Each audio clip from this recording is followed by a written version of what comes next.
ಸ್ವಲ್ಪ ನನಗೆ ಡೌಟ್ ಬಂದದ್ರಿಂದ ಆಯ್ತು, ಇಲ್ಲದ್ರೆ ನಾನು ಖಂಡಿತ ಸಣ್ಣ ಅಮೌಂಟ್ ಅಲ್ಲ ಅಂತ ಪೇ ಮಾಡ್ತಿದ್ದೆ, 462 ರುಪೀಸ್. ಅದನ್ನ ಸ್ಕ್ಯಾನ್ ಮಾಡ್ತಾ ಇದ್ರೇನೆ ಎಲ್ಲ ಹಣ ಹೋಗ್ತಾ ಇತ್ತು. ಆ ತರ ಇತ್ತು ಆ ಸ್ಕ್ಯಾನರ್. ನಾನು ನಿಮಗೆ ಸ್ಕ್ರೀನ್ ಶಾಟ್ ಎಲ್ಲ ಹಾಕ್ತೇನೆ, ಹೇಗೆ ಅವರು ನನ್ನ ಹತ್ರ ಕನ್ವರ್ಷನ್ ಮಾಡಿದ್ರು ಅಂತ. ನಾನು ಅದನ್ನ ಸ್ಕ್ಯಾನ್ ಮಾಡ್ತಾ ಇದ್ರೆ ಖಂಡಿತ ನನ್ನ ಅಕೌಂಟ್ ಅಲ್ಲಿ ಇದ್ದಂತಹ ಎಲ್ಲ ಹಣ ಕೂಡ ಹೋಗ್ತಾ ಇತ್ತು.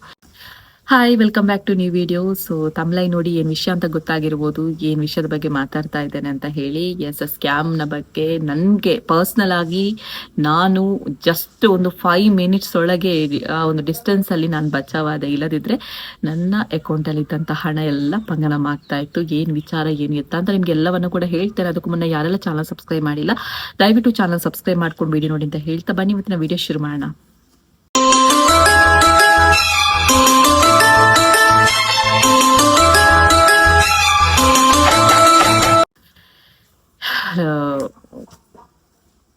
ಫಸ್ಟ್ ಆಫ್ ಆಲ್, ನಾನು ತುಂಬ ದಿನಗಳ ಬಳಿಕ ವಿಡಿಯೋ ಮಾಡ್ತಾ ಇದ್ದೇನೆ. ಆಲ್ಮೋಸ್ಟ್ 15 ಡೇಸ್ ಅಂದರೆ 2 ವೀಕ್ಸ್ ಆಗಿದೆ ನಾನು ಕನ್ನಡದಲ್ಲಿ ವಿಡಿಯೋ ಅಪ್ಲೋಡ್ ಮಾಡದೆ. ಯಾಕೆ ಅಂದರೆ ನಾನು ನಮ್ಮದು ಮನೆಯಲ್ಲೇ ಇರುವಂತಹ ಹೇರ್ ಆಯಿಲ್ ಆಗಿರ್ಬೋದು, ಶ್ಯಾಂಪು ಬಿಸ್ನೆಸ್ಸಿಂದಾಗಿ ತುಂಬ ಬ್ಯುಸಿ ಆಗಿಬಿಟ್ವಿ. ಮೊದಲೇನ ಸಣ್ಣದಾಗಿ ಇದು ಮಾಡ್ತಾ ಇದ್ವಿ. ಈಗ ಸ್ವಲ್ಪ ಒಂದು ಲೆವೆಲ್ಗೆ ಓಕೆ ಅಂತ ಆದಾಗ ಸ್ವಲ್ಪ ಬಿಸಿ ಆಗಿಬಿಟ್ವಿ. ಒಂದು ಕಡೆಯಿಂದ ಯೂಟ್ಯೂಬ್, ಒಂದು ಕಡೆಯಿಂದ ಜಾಬು, ಒಂದು ಕಡೆಯಲ್ಲಿ ಒಂದು ಏನು ಹೇರ್ ಆಯಿಲ್ ಬಿಸ್ನೆಸ್. ಸೊ ಎಲ್ಲವೂ ಬಿಸಿ ಆಗ್ತಾ ಬಂತು. ಹಾಗಾಗಿ ಕನ್ನಡದಲ್ಲಿ ಸ್ವಲ್ಪ ವ್ಲಾಗ್ ಕಡಿಮೆ ಆಯಿತು. ದಯವಿಟ್ಟು ಕ್ಷಮಿಸಿ ಅಂತ ಹೇಳ್ತಾ ಏನ್ ವಿಚಾರ ಅಂತ ಹೇಳ್ತೇನೆ. ಫಸ್ಟಿಗೆ ನಾನೊಂದು ವಿಚಾರದ ಬಗ್ಗೆ ಹೇಳ್ತೇನೆ. ನಿಮಗೆ ಗೊತ್ತಿರ್ಬೋದು, ಬಟ್ ನಾನು ಗೊತ್ತಿರೋದವರಿಗೆ ಹೇಳ್ತಾ ಇರೋದು. ಫಾರ್ ಎಕ್ಸಾಂಪಲ್, ಈಗ ನಾವು ಎಲ್ಲರ ಹತ್ರ ಇನ್ಸ್ಟಾಗ್ರಾಮ್ ಇದ್ದೇ ಇರುತ್ತೆ ಅಥವಾ ಫೇಸ್ಬುಕ್ ಇದ್ದೇ ಇರುತ್ತೆ. ನಾವು ಜಸ್ಟ್ ಒಂದು ಗೂಗಲ್ ಇದ್ದೇ ಇರುತ್ತೆ ಬಿಡಿ. ಸೊ ನಾವು ಗೂಗಲಲ್ಲಿ ಏನೋ ಒಂದು ಸರ್ಚ್ ಮಾಡ್ತೇವೆ, ಇಂಥದ್ದೊಂದು ಬೇಕು ಅಂತ ಸರ್ಚ್ ಮಾಡ್ತೇವೆ. ಅದೇ ವಿಚಾರ ಇನ್ಸ್ಟಾಗ್ರಾಮ್ ಅಲ್ಲಿ ನಾವು ಬರುವಾಗ ನಾವು ಸರ್ಚ್ ಮಾಡದೇ ಇದ್ರೂ ಕೂಡ ಸ್ಕ್ರೋಲ್ ಮಾಡುವಾಗ ಬರುತ್ತೆ. ಫಾರ್ ಎಕ್ಸಾಂಪಲ್, ನಾವು ಮೀಶೋ ಅಲ್ಲಿ ಏನಾದ್ರು ಇದು ಸರ್ಚ್ ಮಾಡ್ತೇವೆ. ಆ ಮೀಶೋ ಅಲ್ಲಿ ಸರ್ಚ್ ಮಾಡಿದಂತ ಸೇಮ್ ಡ್ರೆಸ್ ನಮಗೆ ಇನ್ಸ್ಟಾಗ್ರಾಮ್ ಅಲ್ಲಿ ಹೀಗೆ ಜಸ್ಟ್ ನೋಡ್ತಾ ಹೋಗ್ಬೇಕಾದ್ರೆ ಸಿಗುತ್ತೆ, ಸರ್ಚ್ ಮಾಡದೆ ಸಿಗುತ್ತೆ. ಅದು ಹೇಗೆ ಅಂತ ಹೇಳಿದ್ರೆ, ನಾವು ಪ್ರತಿಯೊಂದು ಆ್ಯಪ್ಗೆ ಕೂಡ ಎಲೋ ಆ್ಯಪ್ ಇನ್ಸ್ಟಾಲ್ ಮಾಡುವಾಗ ಎಲ್ಲದಕ್ಕೂ ಎಲೋ ಕೊಡ್ತೇವೆ, ಓಕೆನಾ? ಸೊ ಅದರಿಂದಾಗಿ ನಮ್ಮ ಮೊಬೈಲ್ ಅಲ್ಲಿರುವಂತಹ ಎಲ್ಲಾ ಡಾಟಾಗಳು ಅವರಿಗೆ ಶೇರ್ ಆಗುತ್ತೆ. ನಾವು ಏನೆಲ್ಲ ಮಾಡ್ತೇವೆ, ಏನಿದಾಗತ್ತೆ, ಸೊ ಎಲ್ಲವೂ ಅವರಿಗೆ ಗೊತ್ತಾಗತ್ತೆ. ಎಲ್ಲ ಇನ್ಫಾರ್ಮೇಶನ್ಸ್ ಅವರಿಗೆ ಹೋಗುತ್ತೆ. ಅದು ಬಿಡಿ, ನಮ್ಮ ಏನು ಗ್ಯಾಲರಿಲಿ ಇದ್ದ ಇದರಿಂದ ಬಿಟ್ಟು ಎಲ್ಲವೂ ಗ್ಯಾಲರಿಲಿ ಇದ್ದದ್ದು ಕೂಡ ನಾವು ಎಲ್ಲೋ ಕೊಡ್ತೇವೆ ಕೆಲವೊಂದ್ಸಲ. ಅದು ಕೂಡ ಎಲ್ಲ ಶೇರ್ ಆಗ್ತಾ ಹೋಗುತ್ತೆ. ನಾನು ಇದನ್ನು ಯಾಕೆ ಹೇಳ್ತಾ ಇದ್ದೇನೆ ಅಂತ ಹೇಳಿದ್ರೆ, ಎಲ್ಲಿ ತನಕ ಸ್ಕ್ಯಾಮ್ ನಡೀತಾ ಇದೆ ಅನ್ನುವಂಥದ್ದು. ಸೊ ಅದಕ್ಕೆ ನಾವು ಯಾವುದೇ ಆ್ಯಪ್ಗಳಿಗಾಗಿರ್ಬೋದು, ಮತ್ತೆ ನಮಗೆ ಗೂಗಲ್ ಅಲ್ಲಿ ಸೆಟ್ಟಿಂಗ್ ಅಲ್ಲೆಲ್ಲ ಇದೆ ನೋಡಿ, ಅದಕ್ಕೆ ನಾವು ಎಲೋ ಕೊಡಬಾರ್ದು. ಅದನ್ನು ಜಸ್ಟ್ ಹೇಳಿದ್ದು ಅಷ್ಟೇ. ಇವತ್ತು ವಿಷಯ ಏನು ಅಂತ ಹೇಳಿದ್ರೆ, ನನ್ನ ಸ್ಕ್ಯಾಮ್ ಬಗ್ಗೆ ನಾನು ಆಗ್ಲೇ ಹೇಳಿದೆ. ನಾನೇ ಜಸ್ಟ್ ಒಂದು 5 ಮಿನಿಟ್ಸ್ ಒಳಗೆ ಬಚಾವಾದೆ ಅಂತ ನಾನಾಗ್ಲೇ ಹೇಳಿದೆ ನಿಮ್ಗೆ. ಹೇರ್ ಆಯಿಲ್ ಮತ್ತೆ ಹೇರ್ ಶಾಂಪೂದು ಬಿಸ್ನೆಸ್ ಇದೆ ನಮ್ದು ಅಂತ. ನಾನು ಅದಕ್ಕೆ ಬಾಟಲ್ಸ್ ಅನ್ನ ಬುಕ್ ಮಾಡಿದ್ದೆ. ಓಕೆ, ನಾನು ಅದಕ್ಕೆ ಬಾಟಲ್ಸ್ ಅನ್ನ ಬುಕ್ ಮಾಡಿದ್ದೆ. ಬುಕ್ ಮಾಡ್ಬೇಕಾದ್ರೆ ನಾನು ಮೊದಲೆಲ್ಲ ಹತ್ರದಲ್ಲಿರುವಂತ ಶಾಪ್ ಅಲ್ಲಿ ಹೋಗಿ ತಕೊಳ್ತಾ ಇದ್ದೆ. ನನಗೆ ಕ್ವಾಂಟಿಟಿ ಸ್ವಲ್ಪ ಕಡಿಮೆ ಸಿಗ್ತದೆ, 100 ಬಾಟಲ್ಸ್ ಎಲ್ಲ ತಗೊಳ್ತಿದ್ದೆ. ಬಟ್ ಈಗ ಬಿಸ್ನೆಸ್ ಸ್ವಲ್ಪ ಗ್ರೋತ್ ಆಗಿರೋದ್ರಿಂದ ತುಂಬಾ ಬಾಟಲ್ಸ್ ಬೇಕಾಗತ್ತೆ. ಸೊ ಹಾಗಾಗಿ ನಾನು ಹೋಲ್ಸೇಲ್ ಆಗಿ ಕೇರಳದಿಂದ ತರಿಸ್ತಾ ಇದ್ದೇನೆ. ಸೊ ಕೇರಳದಿಂದ ತರಿಸ್ಬೇಕಾದ್ರೆ ಅಲ್ಲಿ ನಿಮ್ಗೆ ಕ್ಯಾಶ್ ಆನ್ ಡೆಲಿವರಿ ಫೆಸಿಲಿಟಿ ಇಲ್ಲ ಅಂತ ಹೇಳಿದ್ರು. ಅವರಿಗೆ ಲ್ಯಾಂಗ್ವೇಜ್ ಗೊತ್ತಿಲ್ಲ, ನಮ್ದು ಕನ್ನಡ ಗೊತ್ತಿಲ್ಲ, ಅವರಿಗೆ ತುಳು ಗೊತ್ತಿಲ್ಲ, ಇಂಗ್ಲಿಷ್, ಹಿಂದಿ ಮತ್ತೆ ಮಲಯಾಳಂ ಮಾತಾಡ್ತಾರೆ ಅವರು. ಸೊ ನಾನು ಇಂಗ್ಲೀಷಲ್ಲೇ ಅವ್ರ ಹತ್ರ ಕನ್ವರ್ಸೇಷನ್ ಮಾಡಿದೆ. ನನಗೆ ಅವರು VRL ಲಾಜಿಸ್ಟಿಕ್ ಅನ್ನುವಂತಹ ಒಂದು ಕೊರಿಯರಿಂದ ಅವ್ರು ಕೊರಿಯರ್ ಮಾಡ್ತೇನೆ ಅಂತ ಹೇಳ್ತಾರೆ.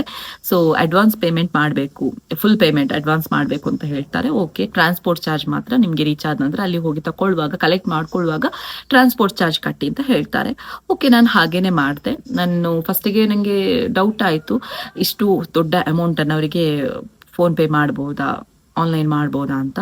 ಬಟ್ ನನಗೆ ಮತ್ತೆ ಅವರು, ನಾನು ಅದರ ರಿವ್ಯೂಸ್ ಎಲ್ಲ ನೋಡಿದೆ, ವೆಬ್ಸೈಟ್ ಚೆಕ್ ಮಾಡಿದೆ, ಮತ್ತೆ ಎಲ್ಲವೂ GST ಇದೆಲ್ಲ ಕಳಿಸಿದ್ರು ಅವರು. ಸೊ GST ಇದೆಲ್ಲ ಚೆಕ್ ಮಾಡೋದು ಎಲ್ಲ ಕರೆಕ್ಟ್ ಇತ್ತು.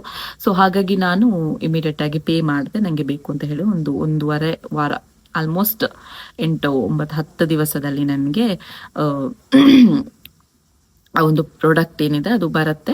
ಬರುವ ದಿನ ನನಗೆ ಒಂದು ಕಾಲ್ ಬರುತ್ತೆ, ಓಕೆನಾ? ಅವರು ಹೇಳಿರೋದು ನನಗೆ, ಅಂದ್ರೆ ನಾನು ಏನ್ ಬುಕ್ ಮಾಡಿರ್ತೇನೆ ಕೇರಳದವರು ಹೇಳಿರೋದು ಏನು ಅಂತ ಹೇಳಿದ್ರೆ, ನಾವು VRL ಲಾಜಿಸ್ಟಿಕ್ ಇಂದ ನಿಮ್ಗೆ ಟ್ರಾನ್ಸ್ಪೋರ್ಟ್ ಮಾಡ್ತೇವೆ ನಮ್ಮ ಪ್ರಾಡಕ್ಟ್ ಅನ್ನ, ಪ್ಲಸ್ ನೀವು ಅಲ್ಲಿ ಬಂದ ನಂತರ ನೀವು ಟ್ರಾನ್ಸ್ಪೋರ್ಟ್ ಚಾರ್ಜ್ ಅನ್ನ ಪೇ ಮಾಡಬೇಕು ಅಂತ ಹೇಳ್ತಾರೆ. ಸೊ ಓಕೆ ಅಂತೇನೆ. ಮತ್ತೆ ಮತ್ತೊಂದೇನು ಅಂತ ಹೇಳ್ತಾರೆ ಅಂತ ಹೇಳಿದ್ರೆ, ಎಲ್ಲ ಪೇ ಮಾಡಿರ್ತೇನಲ್ವ ನಾನು. ಸೊ ನನಗೆ ಅವ್ರು ಹೇಳಿರೋದು ಗೋಡೌನ್ಗೆ ಬರುತ್ತೆ ಡೈರೆಕ್ಟ್ ಆಗಿ, ನೀವು ಅಲ್ಲಿಂದ ಹೋಗಿ ಕಲೆಕ್ಟ್ ಮಾಡ್ಕೊಳ್ಳಿ, ಹೋಮ್ ಡೆಲಿವರಿ ಫೆಸಿಲಿಟಿ ಇಲ್ಲ ಅಂತ ಹೇಳ್ತಾರೆ. ಓಕೆ ಅಂತ ಹೇಳ್ತಾರೆ, ನಮ್ದು ವಿಟ್ಲ ಗೋಡೌನ್ ಬರುತ್ತೆ, ಸೊ ಅಲ್ಲಿಗೆ ಹೋಗಿ ಕಲೆಕ್ಟ್ ಮಾಡ್ಕೊಳ್ತೇವೆ ಅಂತ. ಬಟ್ ನನಗೆ ಪ್ರಾಡಕ್ಟ್ ಸಿಗುವ ದಿವಸ ಒಂದು ಕಾಲ್ ಬರುತ್ತೆ. ಕಾಲ್ ಬಂದು ಅವ್ರಿಗೆ ಹೇಳ್ತಾರೆ, ನೀವು VRL ಲಾಜಿಸ್ಟಿಕ್ ಕಡೆಯಿಂದ ಕಾಲ್ ಮಾಡ್ತಿದ್ದೇವೆ ಅಂತ. ಚೆಕ್ ಮಾಡಿದೆ, DP ಇಂದ ಹಿಡಿದು ಎಲ್ಲವೂ ಕೂಡ VRL ಲಾಜಿಸ್ಟಿಕ್ ಅಂತ ಇತ್ತು, ID ಇಂದ ಹಿಡಿದು ಅವರ ಲೋಗೋ ಎಲ್ಲವೂ ಇತ್ತು. ವಾಟ್ಸಪ್ಪಲ್ಲಿ ಕೂಡ ಚೆಕ್ ಮಾಡಿದೆ, ಅವನ ಫೋಟೋ ಎಲ್ಲ ಇತ್ತು, ಮ್ಯಾನೇಜರ್ ಅಂತ ಯಾರು. ಸೊ ಕಾಲ್ ಮಾಡ್ದ, ನೀವು ನಿಮ್ಮದು ರಿಸಿಪ್ಟ್ ಕಳಿಸ್ತೀರಾ ಅಂತ ಕೇಳ್ದ. ರಿಸಿಪ್ಟ್ ಕಳಿಸಿದೆ, ನನಗೆ ಅದರ ಕಡೆಯಿಂದ ಬಂದ ರಿಸಿಪ್ಟ್ ಅನ್ನ ಕಳಿಸಿದೆ. ನೀವು ಇಂಥದ್ದೆಲ್ಲ ಬುಕ್ ಮಾಡಿದ್ರಲ್ವ, ಓಕೆ, ನನಗೆ ಈಗ ನಿಮ್ಮ ಒಂದು 2 ಅವರಲ್ಲಿ ನಿಮಗೆ ಮನೆಗೆ ಹೋಮ್ ಡೆಲಿವರಿ ಮಾಡ್ತೇವೆ, ಸೊ ನೀವು ಸ್ಕ್ಯಾನರ್ ಕಳಿಸ್ತೇನೆ, ಸೊ ಪೇ ಮಾಡಿ, 462 ರೂಪೀಸ್ ಪೇ ಮಾಡಿ ಅಂತ ಹೇಳ್ತಾರೆ. ನಾನು ಹೇಳಿದೆ, ಪೇ ಮಾಡೋದು ಯಾಕೆ, ನೀವು ಅಲ್ಲಿ ಬಂದ ನಂತರ ನಾನು ಪೇ ಮಾಡಿ ಮತ್ತೆ ನೀವು ನನಗೆ ಕೊಡಿ ಪ್ರಾಡಕ್ಟ್ ಅಂತ. ಇಲ್ಲ ಆ ಥರ ಎಲ್ಲ ಆಗೋದಿಲ್ಲ ಅಂತ. ಇಲ್ಲ, ನಾನು ಕೂಡ ಹಾಗೆ ಕೊಡ್ಲಿಕ್ಕೆ ಆಗೋದಿಲ್ಲ ಅಂತ ಹೇಳಿದೆ. ಮತ್ತೆ ಅವ್ರು ಹೇಳಿದ್ರೆ, ಹಾಗಾದ್ರೆ ನಾವು ಕ್ಯಾನ್ಸಲ್ ಮಾಡಬೇಕಾಗುತ್ತೆ, ನೀವು ಅಷ್ಟೇ ಅಮೌಂಟ್ ಕಟ್ಟಿದ್ದು ಕೂಡ ನಿಮಗೆ ರಿಫಂಡ್ ಆಗೋದಿಲ್ಲ ಅಂತ. ನನಗೆ ಸ್ವಲ್ಪ ಭಯ ಆಯಿತು, ದೊಡ್ಡ ಅಮೌಂಟ್ ಬೇರೆ, ಏನು ಮಾಡೋದು ಅಂತ ಆಯಿತು ನನಗೆ. ಸೊ ನಾನಂತರ ಜಸ್ಟ್ ಕಳಿಸಿ ಅಂತ ಹೇಳ್ತೇನೆ. ನಾನು ಒಂದು ವೇಳೆ ಆ ಸ್ಕ್ಯಾನರ್ ಓಪನ್ ಮಾಡಿ ನನ್ನ ಇದ್ರೆ ಫೋನ್ ಪೇ ಅವ್ರ ಗೂಗಲ್ ಪೇಗೆ ಹೋಗಿ ಸ್ಕ್ಯಾನ್ ಮಾಡ್ತಾ ಇದ್ರೆ ನನ್ನ ಅಕೌಂಟಲ್ಲಿರುವಂಥ ಎಲ್ಲ ಹಣ ಪಂಗಲಮಾಗ್ತಾ ಇರುವುದೇ, ಸ್ವಲ್ಪ ಒಂದೊಂದು ಸಾರಿ 2 ಸಾರಿ ಎಲ್ಲ ಪಂಗಲಮಾಗ್ತಾ ಇತ್ತು, ಮತ್ತೆ ಎಲ್ಲ ನನ್ನ ಹ್ಯಾಕ್ ಆಗ್ತಾ ಇತ್ತು ಮೊಬೈಲ್. ಸೊ ನನಗೆ ಮತ್ತೆ ಏನೋ ಡೌಟ್ ಆಯಿತು, ಇದು ಫ್ರಾಡ್ ಆಗಿರ್ಬೋದಾ ಅಂತ. ನಾನು ಬಾಟಲ್ ಪರ್ಚೇಸ್ ಮಾಡಿದಲ್ವಾ, ಸೊ ಅವ್ರ ಹತ್ರನೇ ಕೇಳ್ತೇನೆ, ಈ ಥರ ಎಲ್ಲ ಕಾಲ್ ಬಂದಿದೆ, ಫ್ರಾಡ್ ಅನ್ಸುತ್ತೆ ನನಗೂ ಕೂಡ ಅಂತ. ಅದಕ್ಕೆ ಅವರು ಹೇಳ್ತಾರೆ, ಹೋಮ್ ಡೆಲಿವರಿ ಮಾಡ್ತಾರೆ ಏನು, ಅದಕ್ಕೋಸ್ಕರ ಅವರು ಕಾಲ್ ಮಾಡಿದ್ರೆ ಏನು ಅಂತ ಅವರು ಕೂಡ ಹೇಳ್ತಾರೆ. ನನಗೆ ಯಾಕೋ ಡೌಟ್ ಆಯ್ತು ಅವ್ರು ಹೇಳಿದ್ದು ಕೂಡ. ಸೊ ನಾನು ವಿಟ್ಲ ಗೋಡೌನ್ಗೆ ಕಾಲ್ ಮಾಡ್ತೇನೆ, ಮತ್ತೆ ಅಲ್ಲಿ ಹೋಗ್ತೇನೆ. ಹೋದ ನಂತರ ಅವ್ರ ಹತ್ರ ಕೇಳ್ತೇನೆ, ನಾನು ಈ ಥರ ಎಲ್ಲ ನನಗೆ ಕಾಲ್ ಬಂದಿತ್ತು, ನೀವು ಆ ಥರ ಎಲ್ಲ ಕಾಲ್ ಮಾಡಿದ್ದಕ್ಕೆಲ್ಲ ಸ್ಕ್ಯಾನ್ ಮಾಡ್ಲಿಕ್ಕೆ ಹೋಗಬೇಡಿ, ತುಂಬಾ ಆ ಥರ ಫ್ರಾಡ್ ಮಾಡ್ತಾ ಇದ್ದಾರೆ, ಅದು ಹೇಗೆ ಅವರಿಗೆ ವಿಷಯ ಲೀಕ್ ಆಗ್ತಾ ಉಂಟದು ಗೊತ್ತಿಲ್ಲ, ಅವರವರಲ್ಲೇ ಪಾರ್ಟ್ನರ್ಶಿಪ್ ಏನೋ ಇರುತ್ತೆ, ನೀವು ಅದನ್ನೆಲ್ಲ ನಂಬಲಿಕ್ಕೆ ಹೋಗಬೇಡಿ, ನೀವು ಏನಿದ್ರು ಕೂಡ ಇಲ್ಲಿಗೆ ಬಂದು ತಗೊಳ್ಳಿ, ಇಲ್ಲಾಂದ್ರೆ ನಮಗೆ ಕಾಲ್ ಮಾಡಿದ್ರೆ ನಾವು ನಿಮಗೆ ಹೋಮ್ ಡೆಲಿವರಿ ಮಾಡಿ ಕೊಡ್ತೇವೆ, ಅದಕ್ಕೆ ಎಕ್ಸ್ಟ್ರಾ ಚಾರ್ಜ್ ಆಗುತ್ತೆ ಅಂತ ಹೇಳಿದ್ರು. ಸೊ ನನಗೆ ಒಮ್ಮೆಲೆ ಶಾಕ್ ಆಯ್ತಾಯ್ತಾ, ಈ ಥರ ಕೂಡ ಫ್ರಾಡ್ ಮಾಡ್ತಾರ. ನನ್ನ ಹಸ್ಬೆಂಡ್ ಕೂಡ ಹೇಳಿದ್ರು, ಅದು ಈಗ ಒಬ್ಬ ವ್ಯಕ್ತಿಗೆ ವಿಚಾರ ಗೊತ್ತಿದ್ರೆ ಮತ್ತೊಬ್ಬ ವ್ಯಕ್ತಿ ಫ್ರಾಡ್ ವ್ಯಕ್ತಿ ಹತ್ರ ಅವರ ಒಂದು ಪಾರ್ಟ್ನರ್ಶಿಪ್ ಮಾಡಿಕೊಂಡು ಅದರಲ್ಲಿ ಅಮೌಂಟನ್ನು ಇದು ಮಾಡ್ಕೊಳ್ಳುವಂಥ ಒಂದೇನೋ ಉಂಟಂತೆ.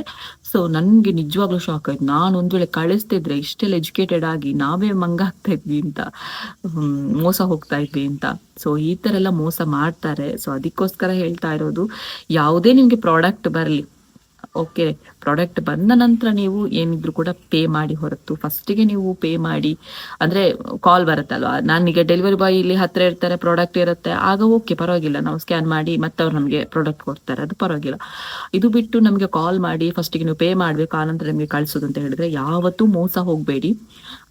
ಒಂದು ಸ್ವಲ್ಪ ನನಗೆ ವಿಚಾರ ಸ್ವಲ್ಪ ನನಗೆ ಡೌಟ್ ಬಂದದ್ರಿಂದ ಆಯ್ತು, ಇಲ್ಲದ್ರೆ ನಾನು ಖಂಡಿತ ಸಣ್ಣ ಅಮೌಂಟ್ ಅಲ್ಲ ಅಂತ ಪೇ ಮಾಡ್ತಿದ್ದೆ, 462 ರೂಪೀಸ್. 462 ರೂಪೀಸ್ ಪೇ ಮಾಡೋದು ಬಿಡಿ, ಅದನ್ನ ಸ್ಕ್ಯಾನ್ ಮಾಡ್ತಾ ಇದ್ರೇನೆ ಎಲ್ಲ ಹಣ ಹೋಗ್ತಾ ಇತ್ತು. ಆ ಥರ ಇತ್ತು ಆ ಸ್ಕ್ಯಾನರ್. ನಾನು ನಿಮಗೆ ಸ್ಕ್ರೀನ್ ಶಾಟ್ ಎಲ್ಲ ಹಾಕ್ತೇನೆ, ಹೇಗೆ ಅವರು ನನ್ನ ಹತ್ರ ಕನ್ವರ್ಸೇಷನ್ ಮಾಡಿದ್ರು ಅಂತ. ಫಸ್ಟಿಗೆ ಕಾಲ್ ಮಾಡಿದವರು, ಆನಂತರ ನಾನು hello sir, where is my order ಅಂತ ನಾನು ಮೆಸೇಜ್ ಹಾಕಿದೆ. ಆನಂತರ ಕನ್ವರ್ಸೇಷನ್ ಸ್ಟಾರ್ಟ್ ಆಯಿತು. ಒಂದು ವೇಳೆ ನಾನು ಅದನ್ನು ಸ್ಕ್ಯಾನ್ ಮಾಡ್ತಾ ಇದ್ರೆ ಖಂಡಿತ ನನ್ನ ಅಕೌಂಟಲ್ಲಿ ಇದ್ದಂಥ ಎಲ್ಲ ಹಣ ಕೂಡ ಹೋಗ್ತಾ ಇತ್ತು.